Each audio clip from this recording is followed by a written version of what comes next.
in which to dance in flight. But certain as the rising sun, these tacit warriors seldom see. They're ever grimly ready, for someone has to be.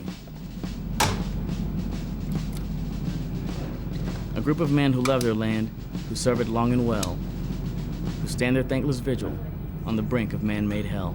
On my mark, 3, 2, 1, mark. Okay, we have missile away.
Rene Hernandez wants to be a missileer.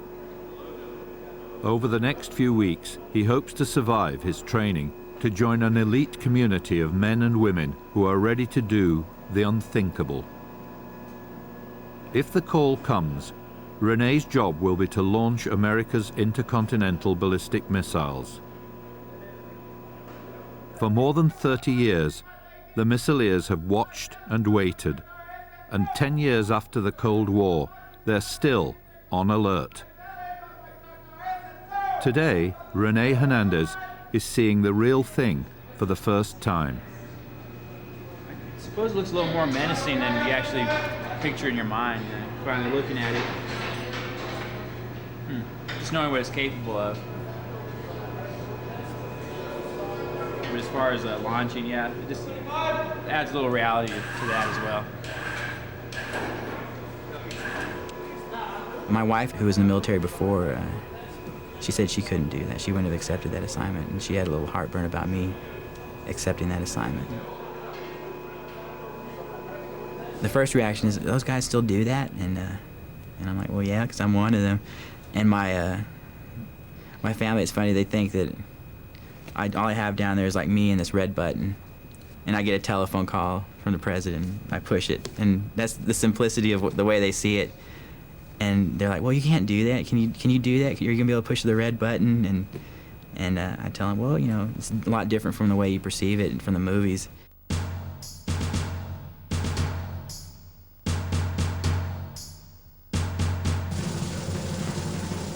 Rene Hernandez is part of a group of new missileers who have just arrived at the headquarters of America's nuclear missile force, F.E. Warren Air Force Base in Cheyenne, Wyoming. This film follows their lives over the course of an intense and testing year as they struggle to survive the unforgiving pressures of staying in America's nuclear front line. You know, with the end of the Cold War, there was a lot of feeling that perhaps nuclear forces were vestiges of the past. There is a renewed emphasis right now on nuclear forces. And I want to tell you who our peacetime enemy is. Our peacetime enemy is complacency. There is an exacting nature to this business because it is nuclear. So that culture that comes out of that is a culture that is indeed very, very serious about its responsibilities. It's a culture that is almost a zero-defect culture, to tell you the truth. We just do not accept errors. This is not just another job that you're going to. Every single time you go out, this wing, this country, this world is depending on you to do your job perfect. Not close enough, but perfect.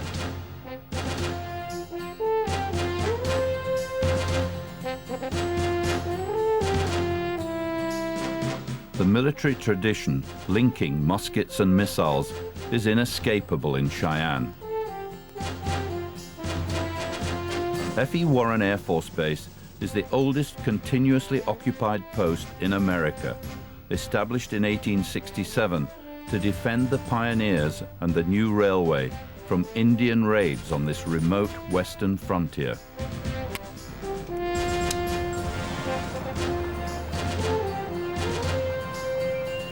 The city of Cheyenne was born on the same day as the base. In 1867, when Cheyenne was established, they also established Fort D.A. Russell, exactly 3 miles away. They figured if the boys had to walk in 3 miles to get drunk, they had a 3-mile walk home in which to sober up. Maybe they'd be in better shape. Fort D.A. Russell... Rene Hernandez is 28 and very much a family man.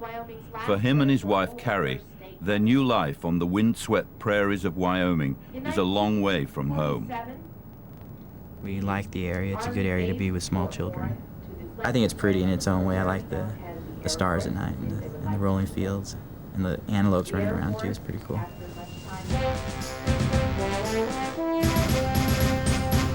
The history of Cheyenne has the epic sweep of the American Wild West. Wild Bill Hickok was married in that church, although extremely intoxicated at the time.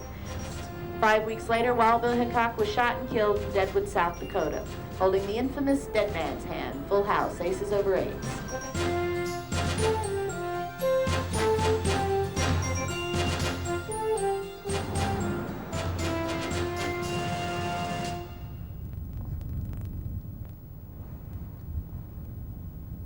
On their home ground at F.E. Warren Air Force Base, the tribe of high-tech missileers have pitched their camp in some of the military's most gracious historic houses. The first couple of days we were here, we drove by the mansions that they have. They're pretty huge, and it'd be fun to be able to live in one of those $1 million houses for a year or 2 years. Of course, our furniture will take up like one room or something, and it'll look probably pretty sad in there. Rene Hernandez and his family are on the waiting list for a house on the base. But for the time being, he has found a place close to work. I'm from Texas. We're 7th generation Texans, so we were back there before Texas was Texas. I was about the only one in my family to leave. They're really bound to Texas for some reason. After high school, I decided to join the Air Force. I did a 4-year stint as a Chinese linguist. I was in Hawaii. Ended up meeting my wife there.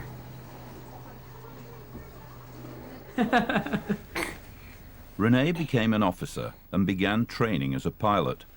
But when he realized flying would take him away from his family too often, he quit pilot training. He's hoping life as a missileer will mean more time with his wife and children. The more disturbing implications of his new job seem remote. For so many years since we've had missiles on alert, nothing's happened, so you just take that for granted, or you just actually look at it and say, well, nothing's going to happen now because of that. So, and there's not too many people out there that I know of that could actually launch something and land it here in the middle of Wyoming from their own country, so that's a little reassuring also. You look across the street, you can see the missiles they have displayed, but I'm sure everyone thinks about it occasionally. You kind of get used to it and just, I don't know, gets to be normal. Hope nothing happens, hope he never works, that kind of thing. Here we have our naval panel, which is kind of like cocking a pistol, and all you were doing is waiting to pull the trigger to shoot it off. The next step is to turn the knobs on both sides. You'll have 2 people performing the action, and once that takes place, you release it, and you'll start to launch your sorties. All right. Russ Davis is an experienced missileer, one of 200 currently based in Cheyenne. He will also be one of the main instructors for Rene Hernandez and the other newcomers. Being in the Air Force has kind of always been my dream. Ever since I can remember, I've always had aircraft posters on the wall or military posters of some sort.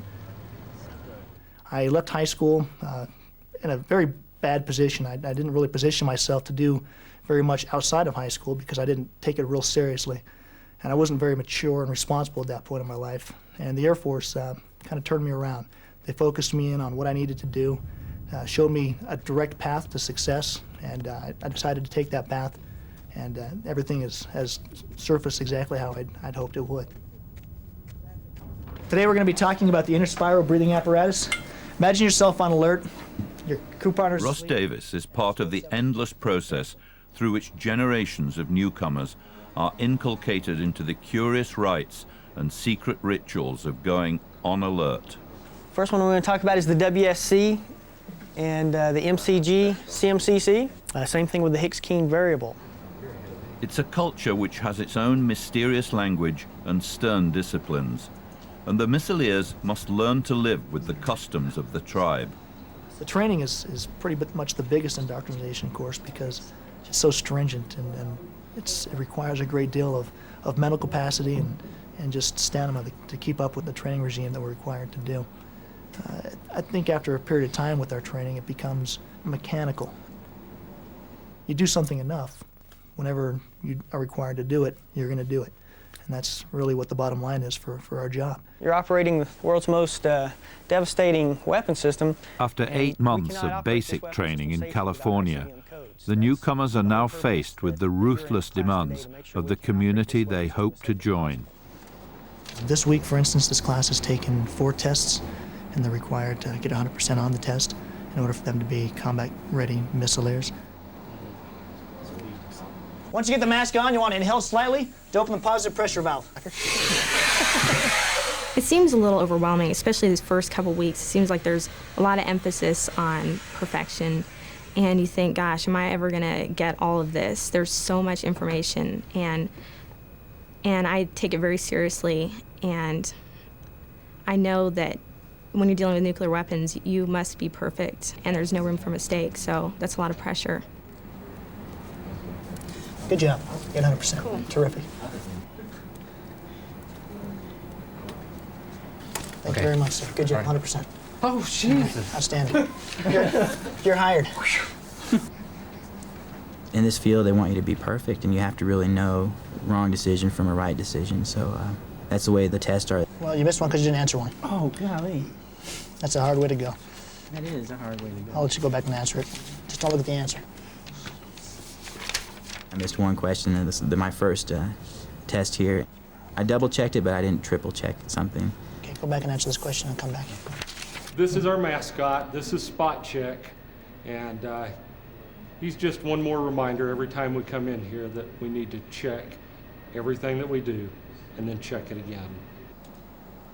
For Rene Hernandez, as for every missileer, his fitness to stay within the community will be constantly tested in the crucial ordeal of evaluation.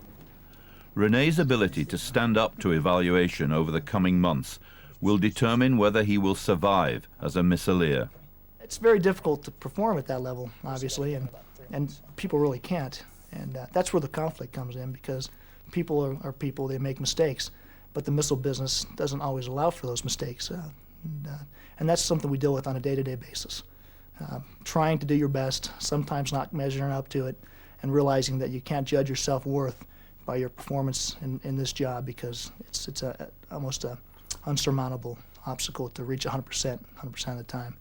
Room 10 shut. For the newcomers, there are real bonuses to be earned if they survive the grueling demands of missile training.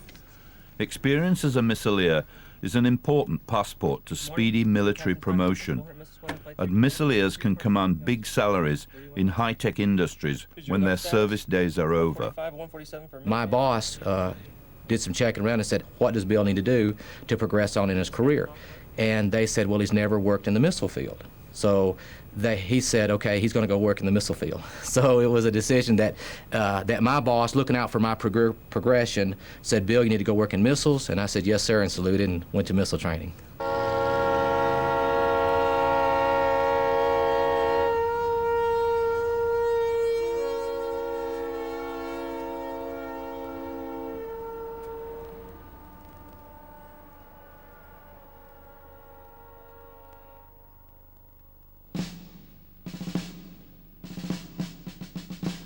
In a few days now, Rene Hernandez and the other newcomers will be going out on their first alerts.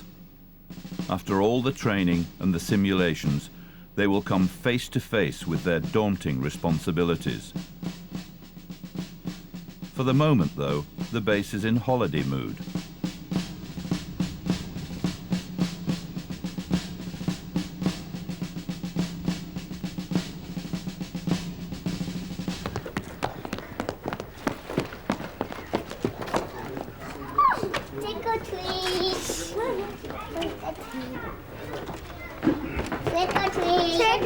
Pretty scary looking stuff here. Boy, I like the size of that basket. We got trick-or-treaters. Hello. How you doing? At his house, Rene Hernandez is throwing a Halloween party for the new Missileers, who are still getting to know Cheyenne. Doesn't seem to be a whole lot to do, but there are a lot of There's places a lot to where do. there There's is a lot of bars around here. That's a fact. Oh, we like it. We heard from people that it was really family-oriented, a good place to raise kids, and so far from the looks of it, it appears that way. It's real laid back, and it's got everything that we could want, you know, maybe except for Toys R Us, but it's still a really nice town. It's big enough for us. Woo! Pretty scary there. What's going on? Happy Halloween. We haven't been through a hard winter yet, so we could change our mind, 7 months from now. It could be a different story. You're welcome. Happy Halloween.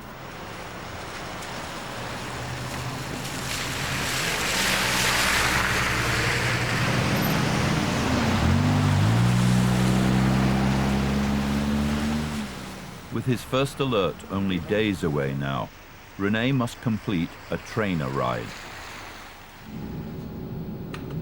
In a simulator on the base, he's tested on the routines and problems he will soon be expected to deal with in a remote launch capsule deep under the prairie.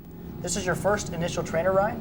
You're going to be learning some various base level training procedures. For every Missileer, however experienced, life is governed by the book, a series of highly detailed checklists which control and direct every action, from dealing with a power cut to repelling a terrorist attack on the silo. Sir, the PAS alarm is sounding.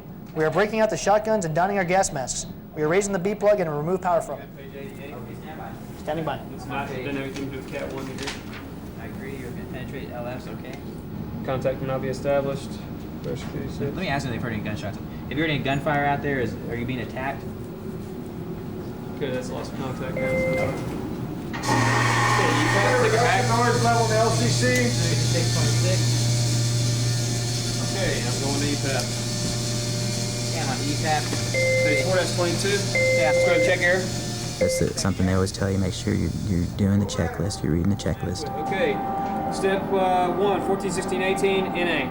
Forgetting to do that, you could skip over like item 11 or something, item 10. And it happens to be the item that is the most crucial in the checklist. Launch all intercontinental ballistic missiles ASAP. Unlock codes are A, B, C, D, E, F. Okay. Agree? I agree. Okay, I'm on checklist 3-69. Okay, I'm there with you. Got the key. Flip the last. Launch key inserted. Unlock code, enter A, B, C, D, E, F. And they test you on this stuff, and they run you through trial runs and our trainers, and you it's sort of sad, but you don't really joke about it, but you just will mention, well, geez, if we're at this point in the war, I guess my family is gone already, or something.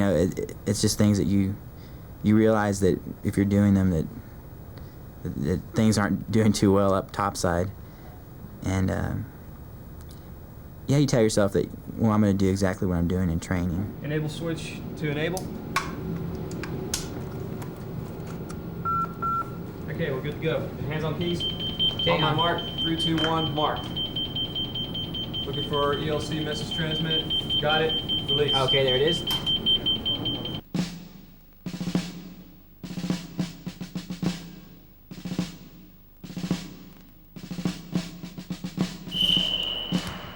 Adding to all the other pressures on the Missileers, they're also required to be fit, trim, and free of problems.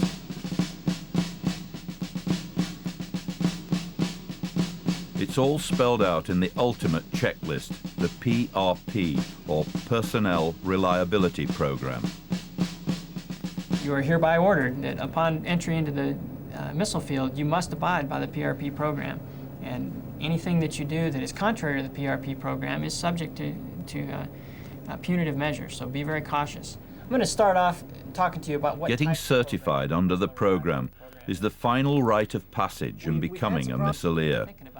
For every missileer, the tough requirements of the program rule the details of their daily lives, whether they're on duty or at home with their families. If you're distracted for some reason by some personal event in your life or your financial situation or some other event that dominates your consciousness while you're on alert, you are probably not going to be able to focus on your duties. Most of the issues that come up with PRP are very personal. So as a result, I rely on you to monitor your own reliability and to monitor others. Days of playground loyalty are out the window. These are nuclear weapons we're talking about, so don't feel like you're ratting out your friends. Lieutenant Hernandez, you're married, your family is probably going to experience medical problems, so don't be surprised if your wife needs to see the doctor for some personal issue that I'll find out about it, and you'll be suspended from PRP until she has an opportunity to work through that problem and you're there to support her. You also have to have a positive attitude towards nuclear weapons. Positive attitude towards nuclear weapons doesn't mean that you are glad to have your finger on the button and you want to nuke our enemies. That's not what that's about. A positive attitude towards nuclear weapons is that you are comfortable with the fact that the United States uses nuclear weapons as a deterrent force and that you are willing to follow the lawful orders of the President in execution of the nuclear weapons.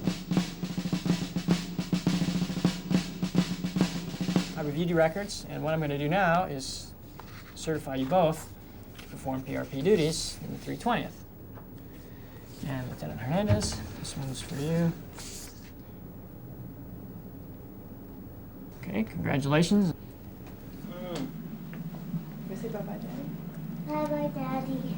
Dad's going to work. Yeah, I'm going to work. Dad's going to work. See you later. Can you call me? Yeah, I'll call you. Papa! After the months of training and preparation, Rene Hernandez is leaving for his first alert.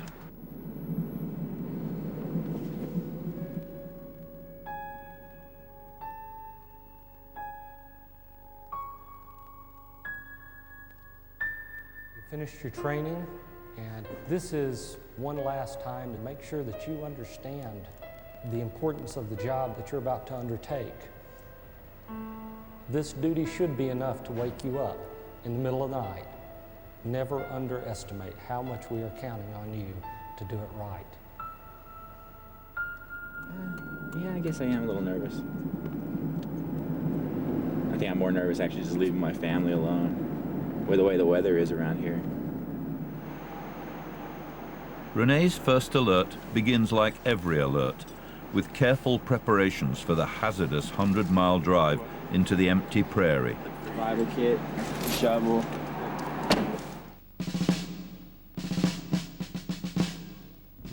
It's a routine which every missileer comes to accept as part of the job, as they set out 8 times each month to reach the remote launch control center. Perfection. That's all I'm asking of you, is that you do your job perfectly, each and every time, without a single mistake, for the next 4 years. You're trained, you're ready. Time to go pull alert.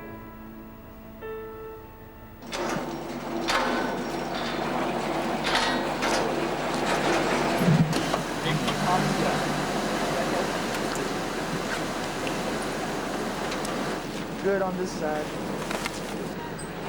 The facility where Rene Hernandez is going to pull his first alert is one of 20 identical launch control centers spread over 12,500 square miles in Wyoming, Nebraska, and Colorado. All right, sir, they're ready to come down. For the next 24 hours, Rene and his crew commander, John Teacon, will be responsible for 10 remote missile silos scattered miles away under the prairie. They will control more than 100 times the destructive power of the Hiroshima bomb.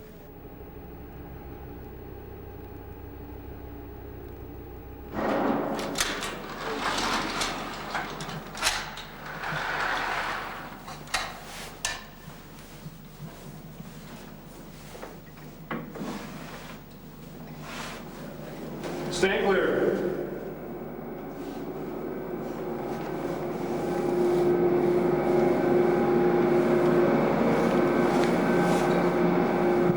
"70 feet below ground, in a complex built to withstand a direct nuclear strike, the first task is to check out the life support systems which would allow the missileers to survive for 30 days following a nuclear war.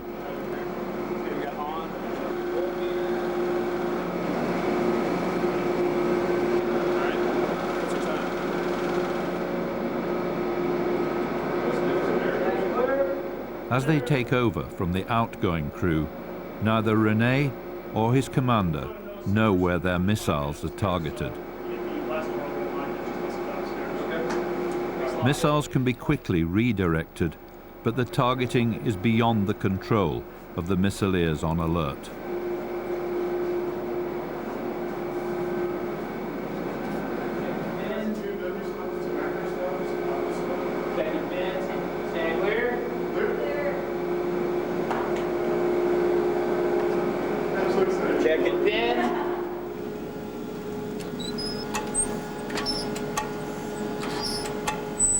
Go through the whole thing so you kind of get a good idea of it. I'm sure you've seen it in trainer rides and stuff. But okay, step one, missile away circuits tested.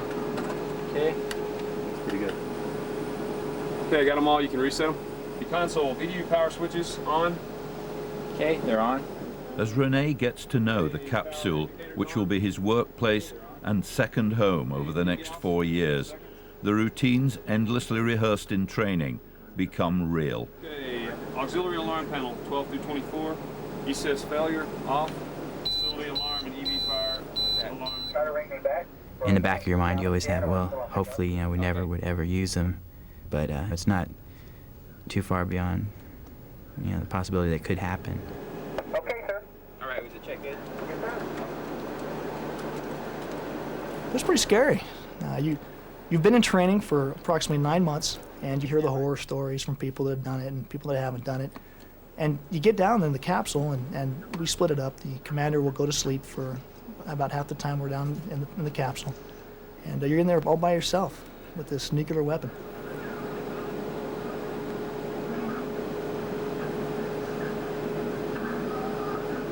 The responsibility of it is pretty heavy, and that's what you worry about. You hear about people getting in trouble for doing the wrong thing. Hope I don't do something that's wrong. Rene is now face to face with the issue which ultimately confronts every missileer. Could he really turn the key and launch the nuclear devastation he controls? They make you think about it so much before you actually get into the career field. They ask you questions about, would you be willing to do this? And so they prepare you, and then they have a really open, frank discussions about a person's ability to do something like this. You do your job, number one, okay? Is there some anxiety? I would guess so. I mean, if you're asking me if it was actually time to turn the key, would I turn it? Yes. Would I have some anxiety? Yeah, I sure would. It doesn't bother me. I don't have to think about every day, is this the right thing? I know I'm doing the right thing. And if it ever would get to that point, I would have no problem doing that, because if it does get to that point, I'm confident that we are following the orders we're following the rightful orders of the president. At that point, there would probably not be another option. You have to believe you can do it in order to be in this career field. They train you so much that when stuff comes in and you get your orders, you do it. So I have no, I believe I would not hesitate to do it.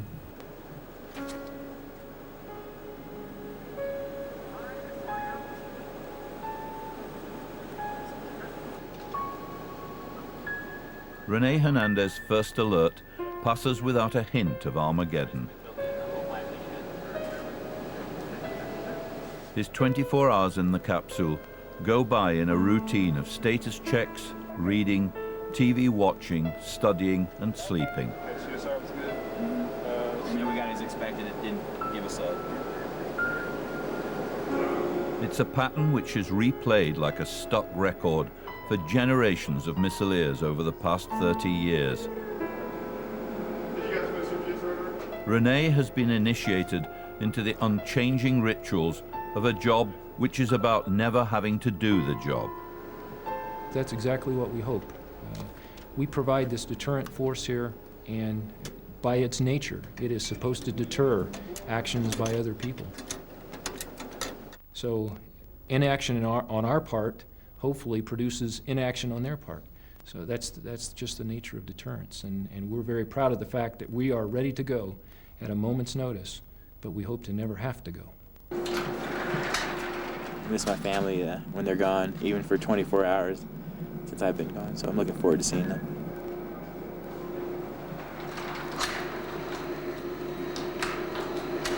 Overall, I got about 8 hours sleep, so not too shabby. I'll tell my wife I slept about 2 hours and feeling really tired, but not so she doesn't get jealous, but that it's not too bad. It's something I think I can do for several years. And of course, ask me 10 alerts from now, and I'm sure it'll be different.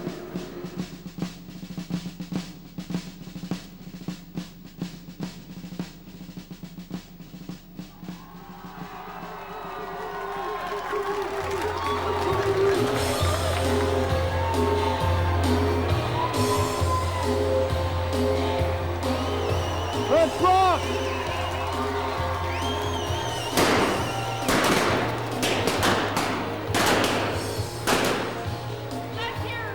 The Missileers are gathered for an important annual bonding ceremony. The Guardian Challenge is a Top Gun competition between America's 3 missile bases for the Blanchard Trophy. The Western-style spectacular send-off leaves no one in any doubt about the requirement to deliver the right stuff. We're gonna do it! We're ready! The Blanchard is ours this year. It's the explicit goal of this wing to bring that Blanchard trophy home, and we're going to do it.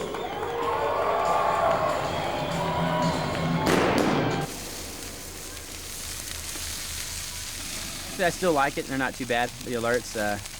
People told me like after 10 alerts that it would get old, but I mean it felt pretty much the same as it. In my last alert I pulled feels about the same as my first alert. It would get really bad. So we have to actually do our job, which is to launch, but of course we haven't done that in the last 6 months. My 3-year-old, he for a while he thought I'd gotten those missiles that are out in the front gate and like blasted off. I think he's just getting the concept that I'm a soldier, and his mama told him I protect people, which is sort of ironic in the job I do, but he thought soldiers were bad because they hurt people. And his mama told him, well, he's a soldier, and he's a good guy, he protects you. So he was trying to figure out what Dad's role was a little more. I guess he figured I'm not a spaceman anymore, so.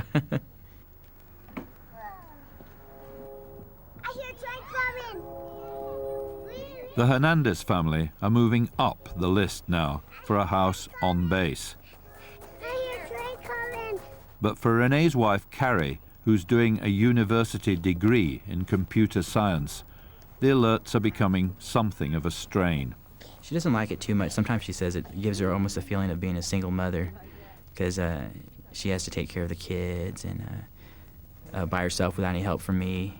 Even though I only go on alert one night, but put stuff around that, events around that on either side of that alert, and it's like I'm gone for 3 days. So it's challenging. She doesn't like it.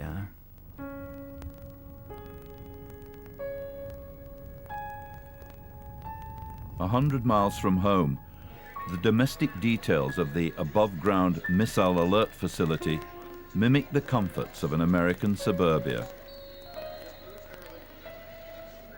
For Renee, pulling his alerts in the underground capsule, the routines of life as a missileer are familiar now. Now I feel comfortable on alert, like when the commander's asleep, because I've seen pretty much most of what normally happens. I try not to watch too much TV. I don't want to spend 10 hours, because I could, on alert watching television.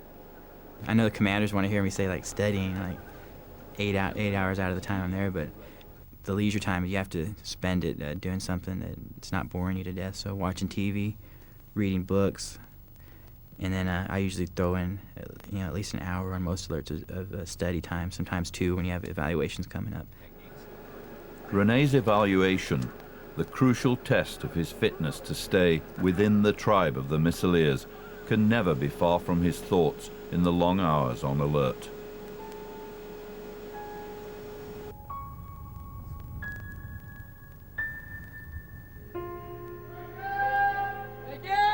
In the empty spaces of western Nebraska, a maintenance team is working in a missile silo. The silos are unmanned, but a dedicated band of followers ceaselessly check the sites to tend and nurture the waiting missiles. It's never just a job. Working at Burger King is a job. This isn't a job. This is what we do. You have to have a tremendous amount of respect for it. We get the mindset that we were put here to do this. This is why we're here, and take a lot of pride in doing this. You need to have an extremely strong work ethic. We don't call in sick. We don't ask anybody for help. We come out here and do what we have to do. It just takes a big heart, basically. Maintenance teams like this are controlled by the Missileers miles away in their capsules, and the detailed communications required take up much of the Missileers' time on alert. I've been on over 100 alerts and I've never seen a missile. It's kind of nice to come out here and see the impact portion of the mission. And that's the reason we go out on alerts, and it's the pointy end of the spear.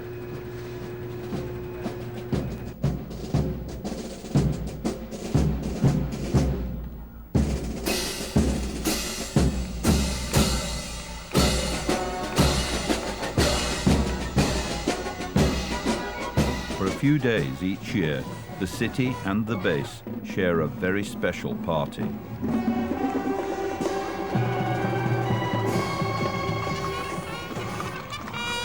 Every year since 1896, Cheyenne has staged a spectacular celebration of the Old West known as Frontier Days.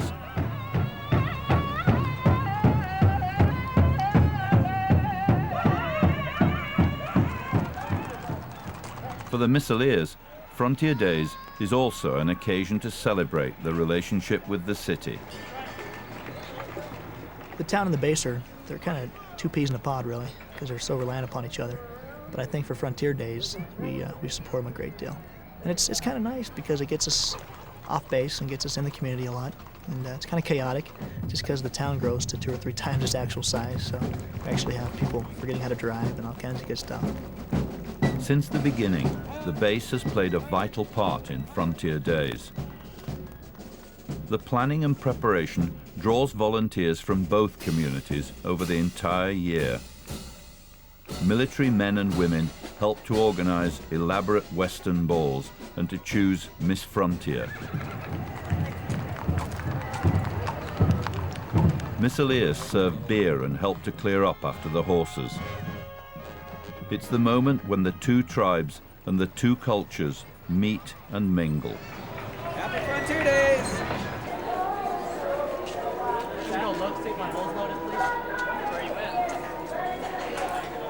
But it's the rodeo which is the heart of Frontier Days.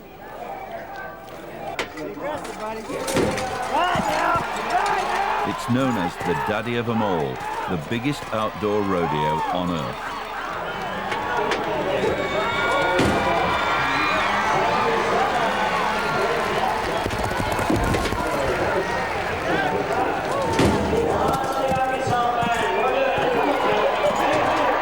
It's the ultimate expression of the pioneer culture which created some of America's defining myths on the prairies of the Wild West, the epic territory which is now home to the missiles which still watch over America's high frontier.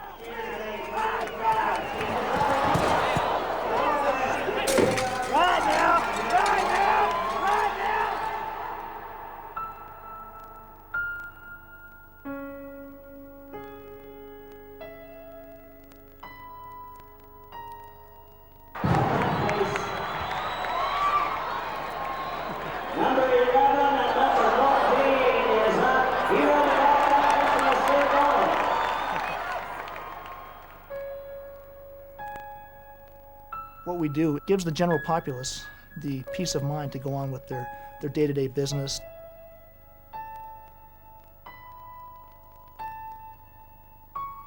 To always have that nuclear threat hanging over your head would be a very disconcerting way to live. And I think by performing the function that we perform as missile operators, we've been able to lift that looming shadow over people's heads, and they've been able to go on with their lives. You always have in the back of your mind that you're doing something that's maintaining the American way of life.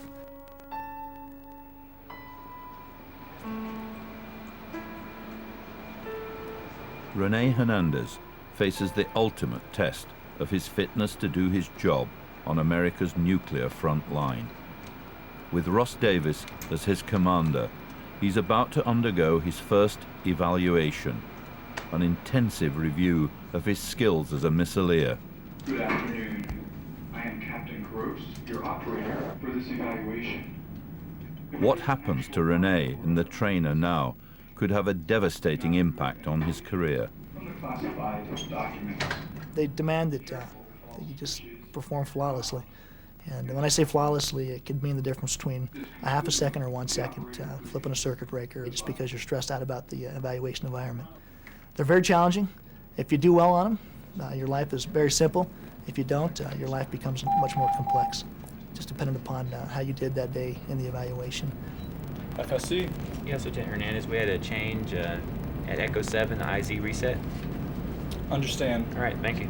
You're about as good as your last evaluation, and it really hangs on you. People know. There's people that will memorize like their entire squadron's evaluations for the last 6 or 7 events. So it'll affect you. There's a little bit of a stigma with it. What page are you on? 4-44. Okay, here. Do you agree? I agree. Okay, I need you to isolate circuit breaker 6 on the LCDS distribution panel. I guess being uptight is part of the job, and it really stretches out to the people that actually do the job. They're really uptight, and you find yourself being like that. The evaluations, not being able to even have an error out in the field, and it does become part of the culture. Hello? Okay, we've lost contact. Do you agree? Let's go to security. And Echo 4 is a penetrated site. Do you agree? Okay. Operator up. I agree. I have a 3 Charlie. I agree. 3 Charlie. Direct indications from the Cat 2 to 7 team on site.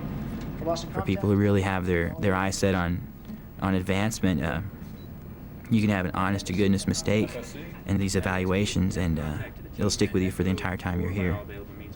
And that eventually affects your career. 4 alert force, 4 alert force. Claxton, Claxton, Claxton. Launch all intercontinental ballistic missiles ASAP. Let's go. Okay, 369. Okay, let's go ahead and get the launch key down. Watch your head. Key is inserted. Do you agree? I agree. Select launch from the main menu. Selected. I agree. Looks good. Lock the enable. Hands on keys. On my mark. 3, 2, 1. Mark. EOC message transmit. 13 now. Okay. Okay. Release. 13 is in. Okay, we have missile away for Echo 2, 3, 5, 6, 7, 8, 10, and 11. Do you agree? Yeah, I agree. Satisfied? I am. I am too. Terminate. All right.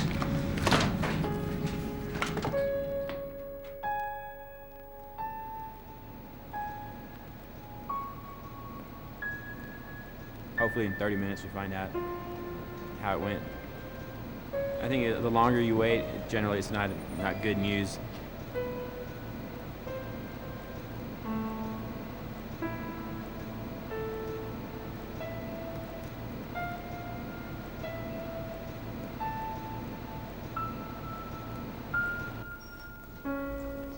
Excuse me, sir. Go ahead and have a seat, guys.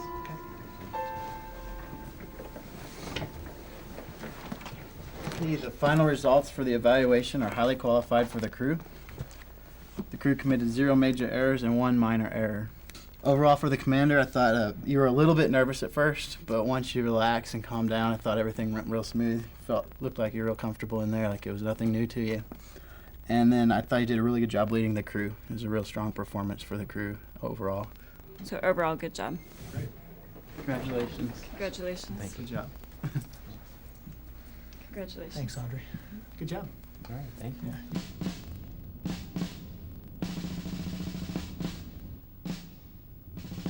They feel the living throb of the mindless tools they run. They hear the constant whir of a world that knows no sun.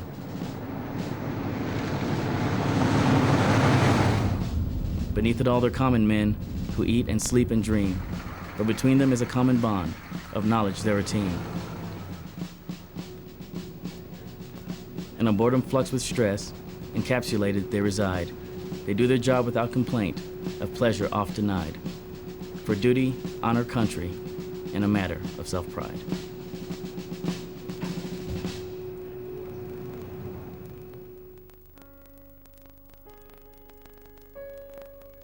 During a vital annual evaluation of the whole base, Ross Davis was judged to have made a critical error. He's now leaving missiles to retrain as a navigator. Lynn MacDonald was promoted to be an evaluator, but then made an error herself during an evaluation. She's now back, pulling 8 alerts a month. Rene Hernandez has become a scheduler, required to pull only half his alerts. He and his family now have a house on the base. And the Top Gun team from F.E. Warren did not bring home the Blanchard Trophy. They're determined to get it back next year.